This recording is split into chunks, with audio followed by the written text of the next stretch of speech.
বড়ই সুন্দর, কিন্তু আসল সত্যি এটাই যে সংসারে সবকিছু নশ্বর। যেটা কাল ছিল তা আজ নেই, যা আজ আছে তা কাল ছিল না, আর যা আজ আছে তা কালও থাকবে না। প্রত্যেক মানুষকেই যথাসময়ে কালের কাছে মাথা নত করতে হয়। এই রূপের বিনাশ করে বার্ধক্য, প্রাণের বিনাশ করে মৃত্যু, আলস্য, ঈর্ষা ধর্মের বিনাশ করে, আর ক্রোধ ক্রোধ বিনাশ করে সম্পর্কের। কিন্তু এরকম একটা অনুভূতি আছে যা একাই সমস্ত গুণ বিনাশ করতে সক্ষম হয়, আর সেটা হলো অহংকার। তাই জ্ঞানকে নিজের কাছে আসতে দিন, কিন্তু অহংকারকে কখনোই নয়। কারণ যদি এই অহংকার আপনার কাছে চলে আসে, তাহলে জীবনে যা কিছু আপনি অর্জন করেছেন, তা সে গুণ হোক বা হোক ধন, সে বন্ধু হোক বা হোক আনন্দ, সবকিছু শেষ হয়ে যাবে।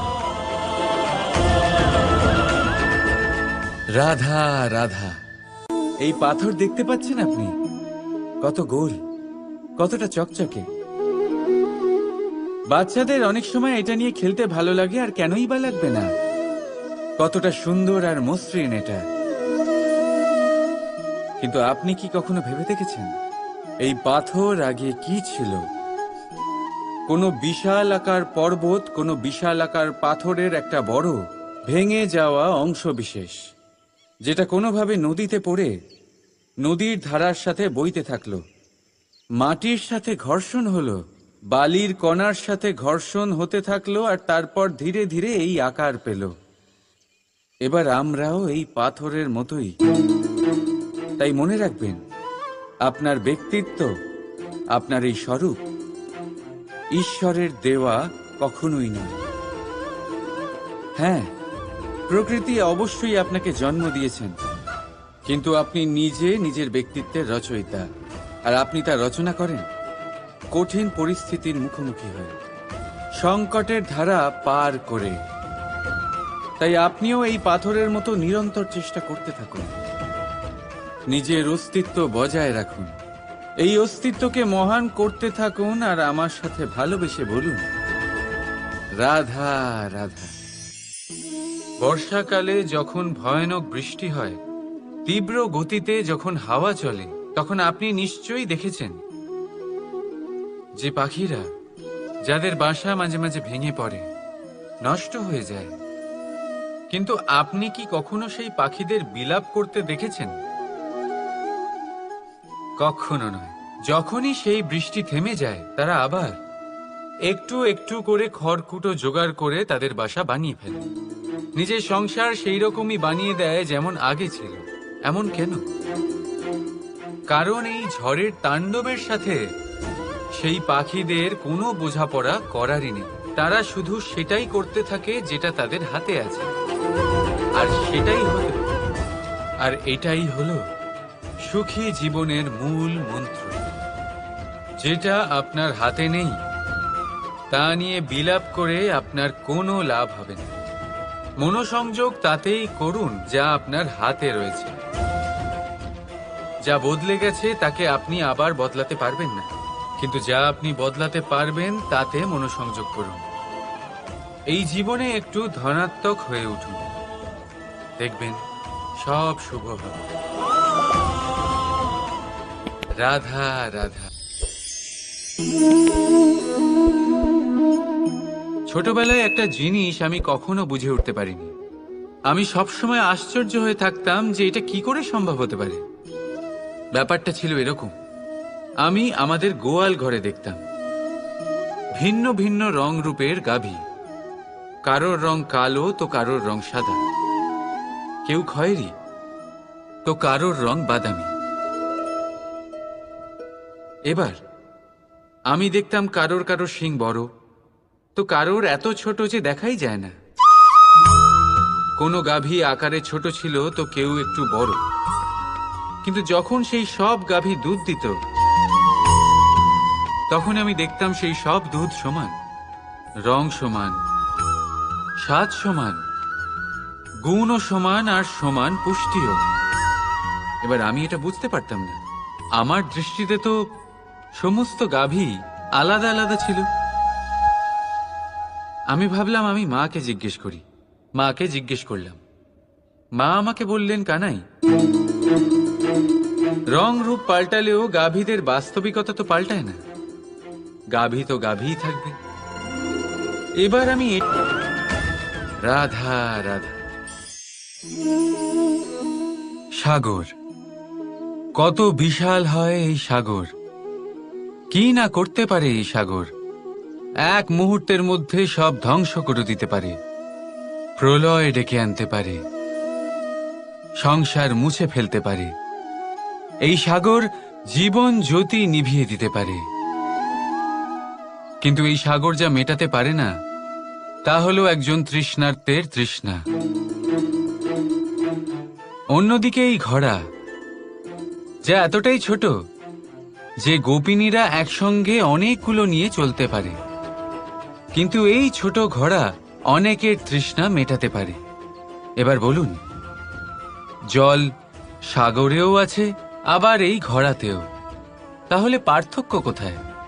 এখানে পার্থক্য হলো তাদের আচরণের মধ্যে।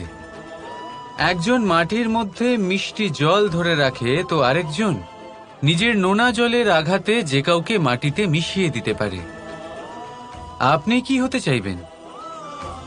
সাগরের নোনা জল হয়ে কারোর আশা চূর্ণ বিচূর্ণ করে দিতে, নাকি মিষ্টি জলের ঘোড়া হয়ে কারোর তৃষ্ণা মেটাতে? সিদ্ধান্ত আপনার। রাধা রাধা। কতবার এমন হয়, আপনি কোনো কাজ করার জন্য কাউকে দায়িত্ব দেন, কিন্তু সেই ব্যক্তি সেই কাজ সম্পন্ন করতে পারে না, অসম্পূর্ণ রেখে দেয়, অথবা ঠিকভাবে করতে পারে না। এবার এই পরিস্থিতিতে কি হয়?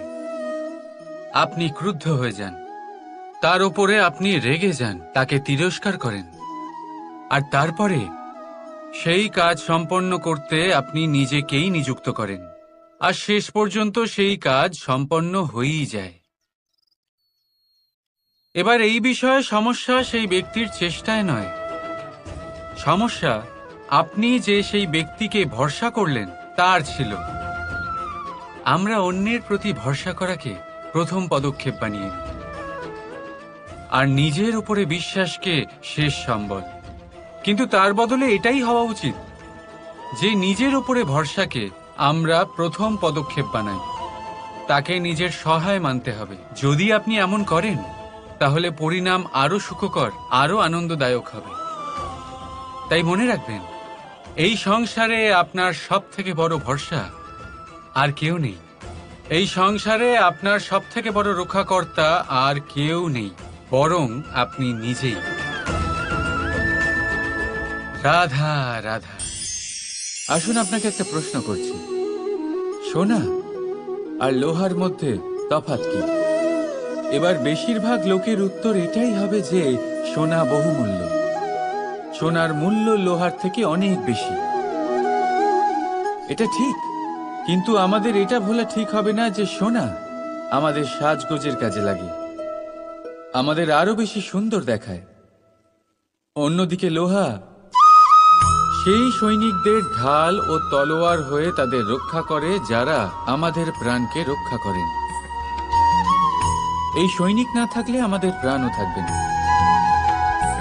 এবারে বলুন, সোনার মূল্য বেশি হওয়াতে কি লোহার মূল্য কমে যায়? কখনোই নয়। ঠিক সেইভাবে এই জীবনে আপনি যতই চেষ্টা করুন, কিছু না কিছু এমন থেকে যাবে যা আপনি কখনোই পাবেন না, আর সেই কারণে নিজেকে অক্ষম মনে করা অনুচিত। হতে পারে আপনার কাছে সেই গুণ আছে যেটা সংসারে আর কারোর কাছে নেই। সেই গুণটাকে চিনুন, সেটাকে বাড়ান, আর সেটাকে ব্যবহার করুন। তাই মনে রাখবেন, সংসারে প্রত্যেকটা ব্যক্তি বিশেষ হয়, আর এই সংসারে সবাই সবকিছু পায় না। নিজেই দেখে নিন, সোনাকে যে দোকানে সাজিয়ে রাখা হয়, সেই দোকানের তালা লোহা দিয়ে তৈরি হয়। রাধা রাধা। সংসারে সব থেকে বেশি দামি কি? সব থেকে বেশি মূল্যবান কি? কেউ বলবে সোনা, কেউ বলবে রত্ন, কেউ বলবে মুক্ত, কেউ বলবে মানিক। এগুলো কতটা মূল্যবান? ধরুন, কিছু সোনার মুদ্রা দিয়ে আমরা মুক্ত কিনতে পারি, কিছু মুক্ত দিয়ে একটা মানিক, কিছু মানিক দিয়ে কিনতে পারি একটা হীরে। কিন্তু এই জগতের সমস্ত ধন খরচ করেও একটা জিনিস আমরা কিনতে পারবো না, আর তা হলো একটা মুহূর্ত। কি হলো? সত্যি সামনে এসে গেল। সত্যি হলো এটাই যে জগতে সব থেকে বেশি মূল্যবান সময়, সেই সময় যেটা আমরা এমনি নষ্ট করে দিই, অকাজে, কখনো কোনো আশাতে, কখনো শোক করে, কৃতজ্ঞতার হাসি ফুটিয়ে। রাধা রাধা। সূর্য এই সংসারে সব থেকে বেশি তেজস্বী, এই সূর্য সব থেকে বেশি উজ্জ্বল, সব থেকে বেশি শক্তিশালী। কিন্তু আপনি কি কখনো সূর্যোদয় দেখেছেন? এই শক্তিশালী সূর্য কিভাবে উদয় হয়? লাল রঙের আভার সাথে, সৌম্যতার সাথে, শান্তির সাথে উদয় হয়। কখনো সূর্যাস্ত দেখেছেন? সেই লাল রঙের আভা, সেই সৌম্যতা, সেই একই শান্তি। আর এটাই একজন মহান ব্যক্তিত্বের গুণ। যখন জীবনে উত্থান ঘটে তখনও অহংকার করেন না, সৌম্যতা বজায় রাখেন। আবার যখন জীবনে ক্ষতি হয় তখনও সৌম্যতা বজায় রাখেন। যদি আপনিও চান সূর্যের মতো আপনি সম্মান পাবেন, তাহলে সূর্যের মতন হন। যখন জীবনে আনন্দ আসে, কুশল আসে, তখন সীমা লঙ্ঘন করবেন না। যখন জীবনে দুঃখ আসে, কষ্ট আসে, বিনাশের পথে অগ্রসর হবেন না। সৌম্য থাকুন, শান্ত থাকুন, সূর্যের মতো চকচক করতে থাকুন। কারণ সব মুহূর্তের মতোই এটাও একটা মুহূর্ত। তাতে আপনি আনন্দ লাভ করুন বা পান দুঃখ, এই মুহূর্ত অবশ্যই চলে যাবে। রাধা রাধা।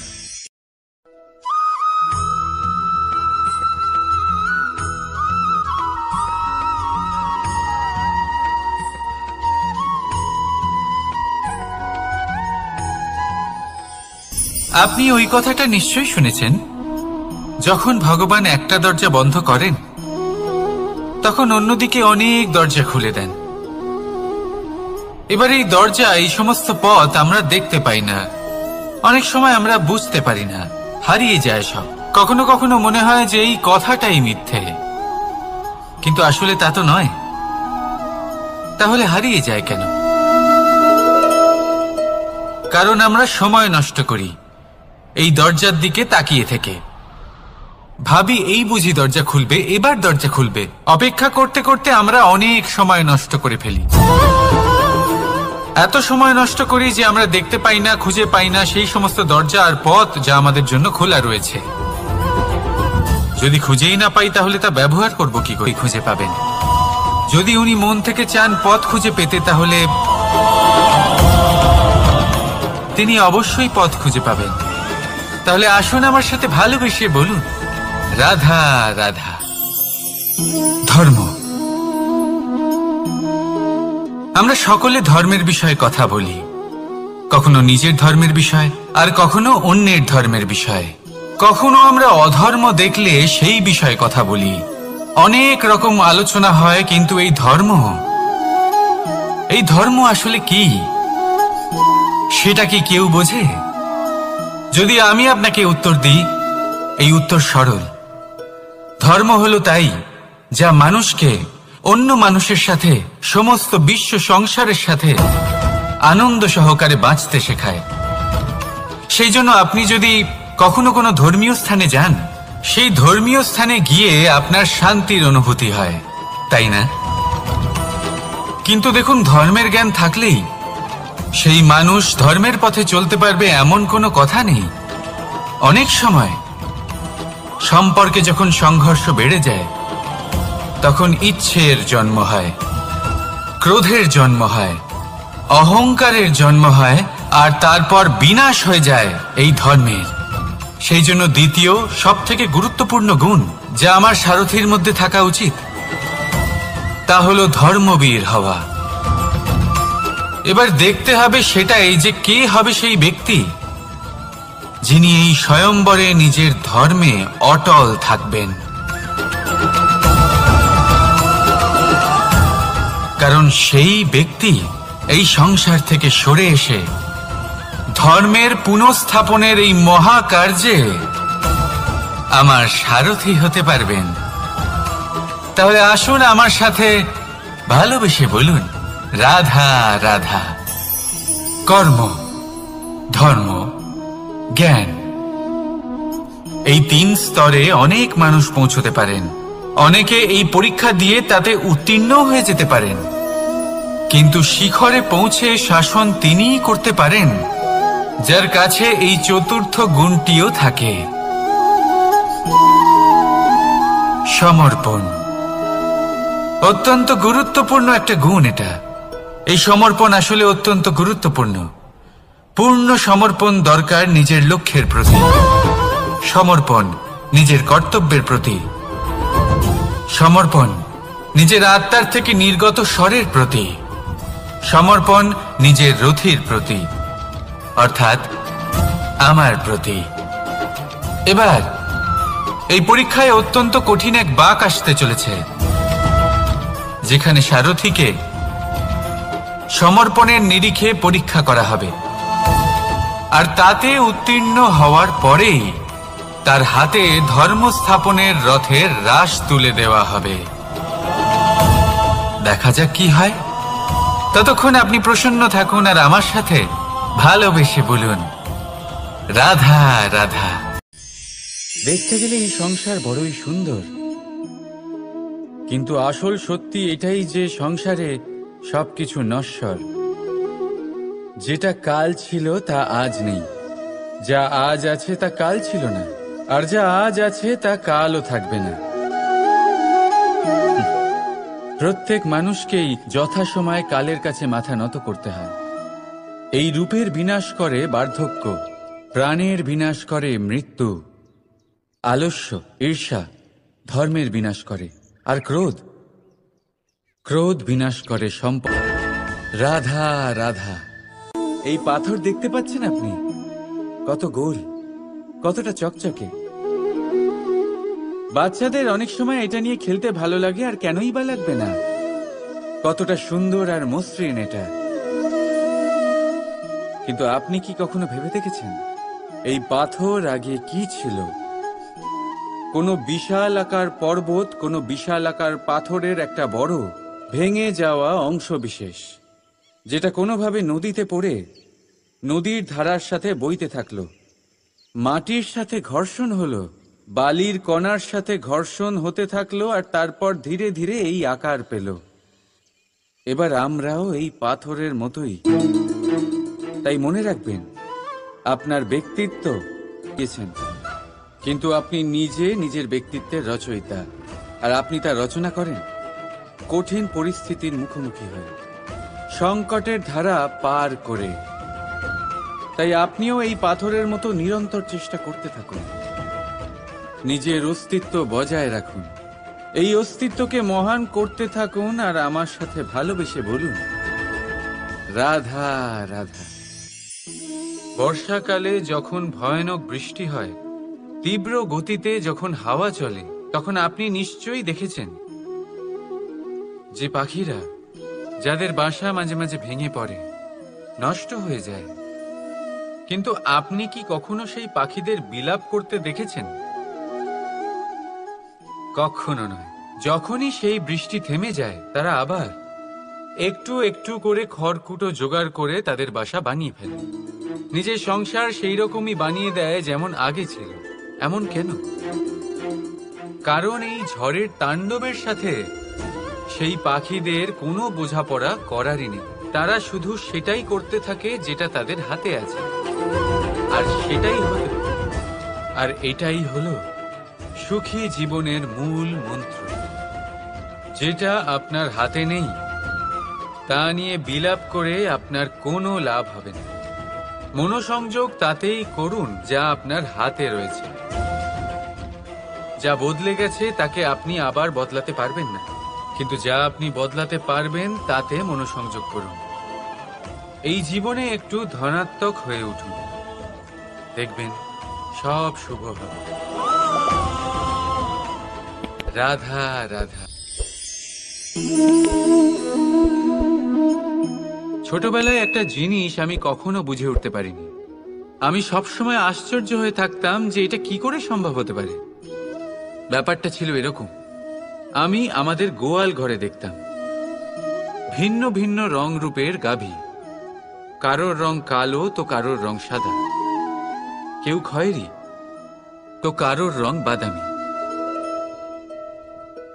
এবার আমি দেখতাম কারোর কারোর শিং বড় তো কারোর এত ছোট যে দেখাই যায় না।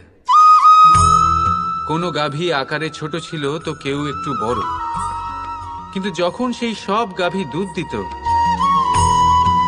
তখন আমি দেখতাম সেই সব দুধ সমান, রং সমান, স্বাদ সমান, গুণও সমান, আর সমান পুষ্টিও। এবার আমি এটা বুঝতে পারতাম না। আমার দৃষ্টিতে তো সমস্ত গাভী আলাদা আলাদা ছিল। আমি ভাবলাম আমি মাকে জিজ্ঞেস করি। মাকে জিজ্ঞেস করলাম, মা আমাকে বললেন, কানাই, রং রূপ পাল্টালেও গাভীদের বাস্তবিকতা তো পাল্টায় না, গাভী তো গাভীই থাকবে। এবার আমি এটা রাধা রাধা। সাগর কত বিশাল হয় এই সাগর, কি না করতে পারে এই সাগর। এক মুহূর্তের মধ্যে সব ধ্বংস করে দিতে পারে, প্রলয় ডেকে আনতে পারে, সংসার মুছে ফেলতে পারে। এই সাগর জীবন জ্যোতি নিভিয়ে দিতে পারে। কিন্তু এই সাগর যা মেটাতে পারে না তা হলো একজন তৃষ্ণার্তের তৃষ্ণা। অন্যদিকে এই ঘোড়া যা এতটাই ছোট যে গোপিনীরা একসঙ্গে অনেকগুলো নিয়ে চলতে পারে, কিন্তু এই ছোট ঘোড়া অনেকের তৃষ্ণা মেটাতে পারে। এবার বলুন, জল সাগরেও আছে আবার এই ঘোড়াতেও, তাহলে পার্থক্য কোথায়? এখানে পার্থক্য হলো তাদের আচরণের মধ্যে। একজন মাটির মধ্যে মিষ্টি জল ধরে রাখে তো আরেকজন নিজের নোনা জলের আঘাতে যে কাউকে মাটিতে মিশিয়ে দিতে পারে। আপনি কি হতে চাইবেন? সাগরের নোনা জল হয়ে কারোর আশা চূর্ণ বিচূর্ণ করে দিতে, নাকি মিষ্টি জলের ঘোড়া হয়ে কারোর তৃষ্ণা মেটাতে? সিদ্ধান্ত আপনার। রাধা রাধা। কতবার এমন হয় আপনি কোনো কাজ করার জন্য কাউকে দায়িত্ব দেন, কিন্তু সেই ব্যক্তি সেই কাজ সম্পন্ন করতে পারে না, অসম্পূর্ণ রেখে দেয়, অথবা ঠিকভাবে করতে পারে না। এবার এই পরিস্থিতিতে কি হয়? আপনি ক্রুদ্ধ হয়ে যান, তার উপরে আপনি রেগে যান, তাকে তিরস্কার করেন, আর তারপরে সেই কাজ সম্পন্ন করতে আপনি নিজেকেই নিযুক্ত করেন, আর শেষ পর্যন্ত সেই কাজ সম্পন্ন হয়েই যায়। এবার এই বিষয়ে সমস্যা সেই ব্যক্তির চেষ্টায় নয়, সমস্যা আপনি যে সেই ব্যক্তিকে ভরসা করলেন তার ছিল। আমরা অন্যের প্রতি ভরসা করাকে প্রথম পদক্ষেপ বানিয়ে নিই, আর নিজের উপরে বিশ্বাসকে শেষ সম্বল। কিন্তু তার বদলে এটাই হওয়া উচিত যে নিজের উপরে ভরসাকে আমরা প্রথম পদক্ষেপ বানাই, তাকে নিজের সহায় মানতে হবে। যদি আপনি এমন করেন তাহলে পরিণাম আরো সুখকর, আরো আনন্দদায়ক হবে। তাই মনে রাখবেন, এই সংসারে আপনার সব থেকে বড় ভরসা আর কেউ নেই। এই সংসারে আপনার সব থেকে বড় রক্ষাকর্তা আর কেউ নেই, বরং আপনি নিজেই। রাধা রাধা। আসুন আপনাকে একটা প্রশ্ন করছি, সোনা আর লোহার মধ্যে তফাৎ কি? এবার বেশিরভাগ লোকের উত্তর এটাই হবে যে সোনা বহুমূল্য, সোনার মূল্য লোহার থেকে অনেক বেশি। এটা ঠিক, কিন্তু আমাদের এটা ভোলা ঠিক হবে না যে সোনা আমাদের সাজগোজের কাজে লাগে, আমাদের আরো বেশি সুন্দর দেখায়। অন্যদিকে লোহা সেই সৈনিকদের ঢাল ও তলোয়ার হয়ে তাদের রক্ষা করে যারা আমাদের প্রাণকে রক্ষা করেন। এই সৈনিক না থাকলে আমাদের প্রাণও থাকবে না।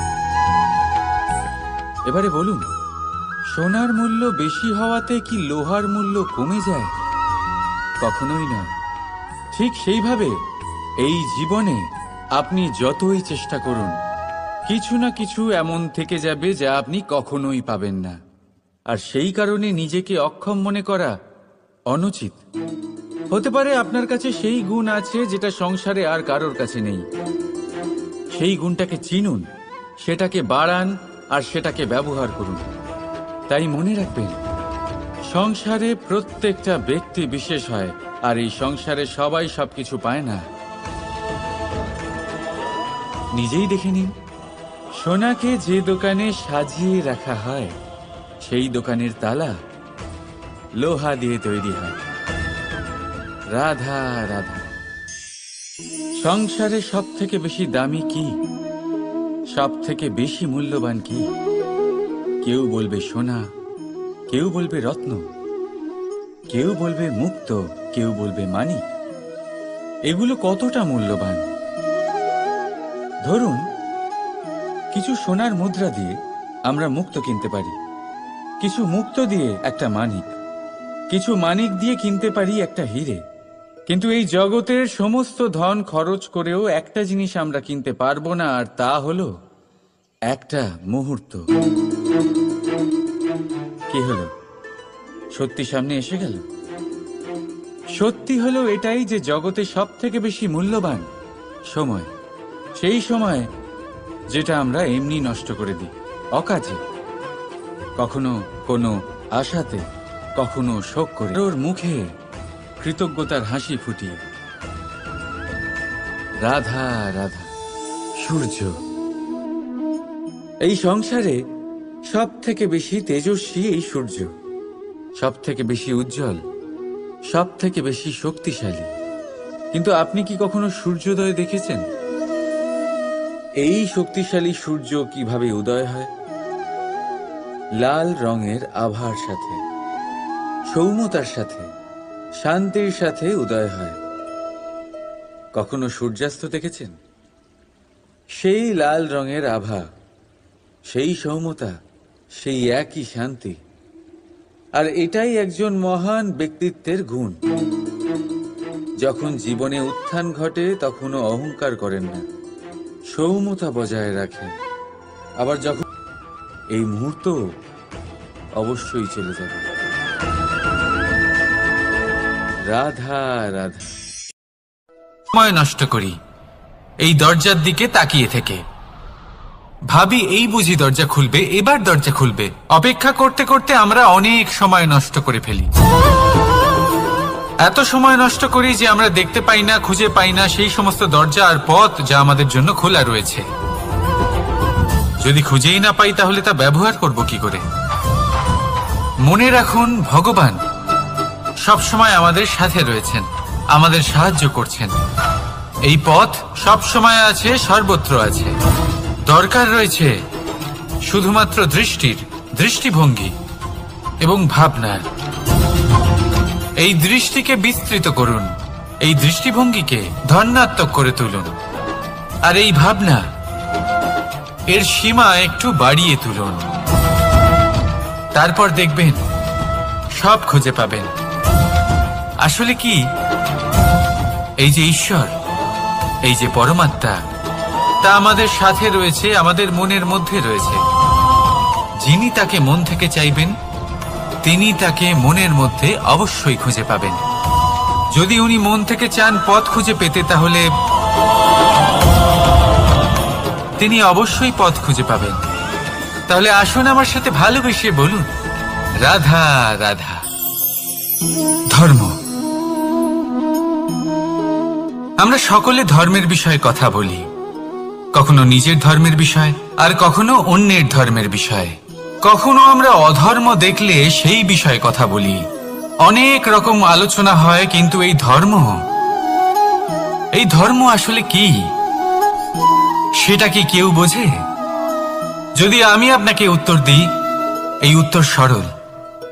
ধর্ম হলো তাই যা মানুষকে অন্য মানুষের সাথে, সমস্ত বিশ্ব সংসারের সাথে আনন্দ সহকারে বাঁচতে শেখায়। সেই জন্য আপনি যদি কখনো কোনো ধর্মীয় স্থানে যান, সেই ধর্মীয় স্থানে গিয়ে আপনার শান্তির অনুভূতি হয়, তাই না? কিন্তু দেখুন, ধর্মের জ্ঞান থাকলেই সেই মানুষ ধর্মের পথে চলতে পারবে এমন কোনো কথা নেই। অনেক সময় সম্পর্কে যখন সংঘর্ষ বেড়ে যায়, তখন ইচ্ছের জন্ম হয়, ক্রোধের জন্ম হয়, অহংকারের জন্ম হয়, আর তারপর বিনাশ হয়ে যায় এই ধর্মের। সেই জন্য দ্বিতীয় সবথেকে গুরুত্বপূর্ণ গুণ যা আমার সারথীর মধ্যে থাকা উচিত, তা হলো ধর্মবীর হওয়া। এবার দেখতে হবে সেটাই যে কে হবে সেই ব্যক্তি যিনি এই স্বয়ম্বরে নিজের ধর্মে অটল থাকবেন।